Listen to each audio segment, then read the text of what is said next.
Hello. My name is indeed Mr. Hovis. I'm not really a poet. I'm an electrician. But, you know, I do write some stuff, and occasionally it rhymes. So Jason thought it might be a good idea to come down. Do you want a nice one or a not so nice one? Not so nice. Like you lot already. This one's somewhat bitter, apologies, but so am I. Even with the changing seasons, schemes will stay the same. You say the demons ain't all heathen, some are Protestant or papal. You label leaders as the evil ones because they're feeding us with fables, yet factories squeezing out their vapours so our breathing is getting painful. Now we've been beyond the pale until we're seeing in grayscale. All our fears are clearly visible, they're hearty and they're hale. We're nearing our apocalypse and beating that last nail, but we've cleared out our box of tricks and it's our own palms we've impaled. So we've sealed off our fates with CFCs and toxic waste in the vain hope superheroes will be created to save the day. But as we watch our kids mutating, we realise we may have failed. They're not as keen to save the world as they seem to be to save their bacon. See, it's a selfish society that sells package holidays so lost souls can find themselves lying on shell-lined shelves of sand, white swell-swept hand, whilst their tans accumulate immaculately. We're filed and back-catalogued for use at later dates, with the 4 weeks vacation allotted to wage slaves replicated, supposedly sated, yet even the famous celebrity status can't get no satisfaction without chemical flavours.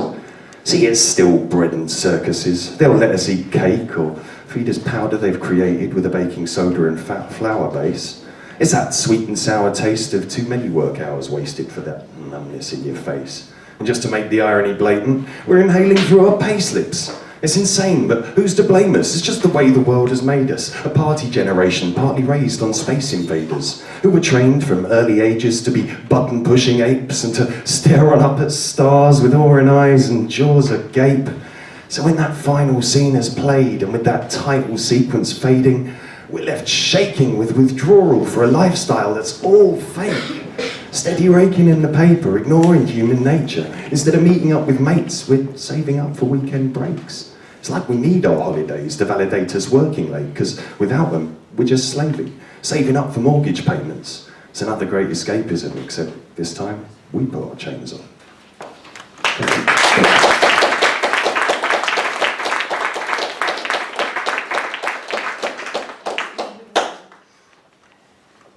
It's a bit odd. I'm not used to people being quiet. When I first met Jason, I used to run an open mic in a pub in South London. So if you want to sort of talk loudly at the back or start a fight or something, that would really make me feel at home. I'm going to do a nice one now just to spite you all. I saw her again last night. Her face like a mask cast bright in the moonlight. Features divine, carved fine with lunar might, and beauty like a siren. The sort of view you lose your mind on. I saw her again last night, there slender in height, hair bending in time with the length of her stride, lips tensing with pride, and my memories remind me of tender sweet times and a kiss of red wine. I saw her again last night, and between frames of eyeliner, the flames of desire were raising like dry little grapes from the vine, and I raised myself high in amazement to find that a gaze went from her eyes to mine. Because everything I say you take with negative content. I mean it in a nice way, you don't hear it how it's meant. You tease me with your mind games till my energies are spent. I just wish I could rewind days to the time that we first met. You taught me happiness and joy, showed me how to love myself. When we started, I was a boy and scoring low on mental health. I treated women as play toys to use, then throw back on the shelf. I heard your wise words as just noise. I did not recognise their wealth. But now I see you as you are, as the angel at my shoulder. And the time has pushed us ever further as it made us ever older. And I know it will be hard to make love burn instead of smoulder, but I pray, God, as time passes, just the one thing, let me hold her. Because it's frightening when I think of life without you by my side. If I had to say goodbye to us, I don't think that I'd survive. But then again, if I stayed silent about how I'm feeling in my mind, I may as well just take a knife out and twist it gently in my side. Because you mean to me much more than just another bird in hand or another sweet bed warmer to help me feel that I'm the man. See, I'll be feeling like a pauper unless before me here you stand, because in all the world's four corners there ain't no feeling quite so grand as that which comes to me when you do. fly into my heart like dove. Winging swift and ever true, you fit into my soul like glove. So if you still ain't got a clue, or maybe push has come to shove, yours a special type of voodoo girl. You've snared me, I'm in love.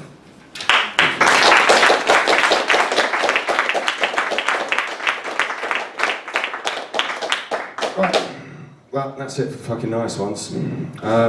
Someone mentioned sort of truth and stuff earlier, I think. Either that or my hearing's going again. This one's about that in a sort of roundabout way. Apologies to people who take this personally, please don't.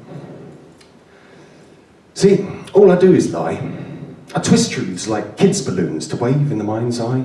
It's a trick I use to reset, regress, remind that, yes, I'm the performer, you're the guest. I'll talk and digress at appalling length while you all just fawn attention. Sorry, should be feigning attention. Anyway, that's irrelevant. The reward you celebrate is amorphous, contorting. It's all in the performance. Of course, this might all be horseshit. Admittedly great manure for other thoughts to raise thorns from, but entirely too organic to be worth more than small sums. Oh, did I mention that all I do is lie? It's not a personal vibe, it's just when I write. I try to hide the truth behind these stupid rhymes. What seem like lucid lines, 9 times from 10, are so deeply entwined with the style of my pen, even I take a while to realise what I meant. And the best bits are rarely intended. They're fairly inventive, but when I bear my entity, I don't leave it there to see. I'll cloak it in simile and metaphorical thingamies and fill it with the similar sounds I've found. And now I think about it, all I do is lie.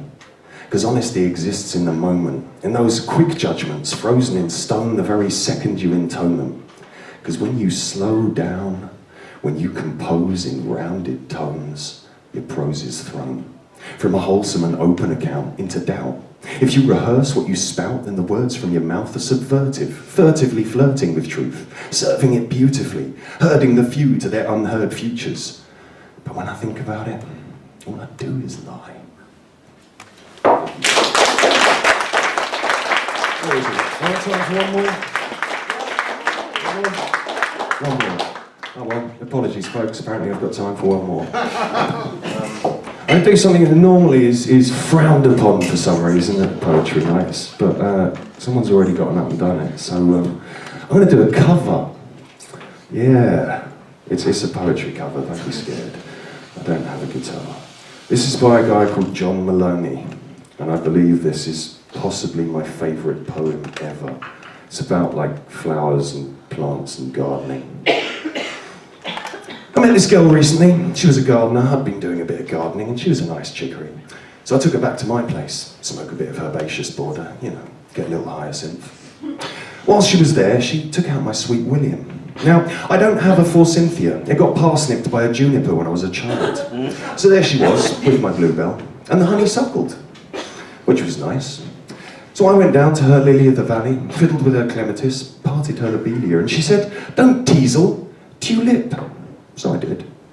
Remembering not to forget me not to put a foxglove on my dogwood. I mean, I don't want to pollinate her and have to get marigold. Anyway, she starts to beetroot, and I think, right, time to yuck her. So I got my rockery into her quince and a rhododendron. Now about halfway through, I'm thinking to myself, how about a bit of box hedging? A bit of repotting, an annual saxifrage. One up the aspidistra, if you will. I give that a go. She goes looping, jumps out of bed and... pardon me. She goes looping, jumps out of bed before I can cuckoo spit my snowdrops and accuses me of being sycamore. Well, I said, I don't want to see Mum grapefruit. I mean, I like you, but not a lot, Mum. Thank you very much. And a very Merry Christmas to you.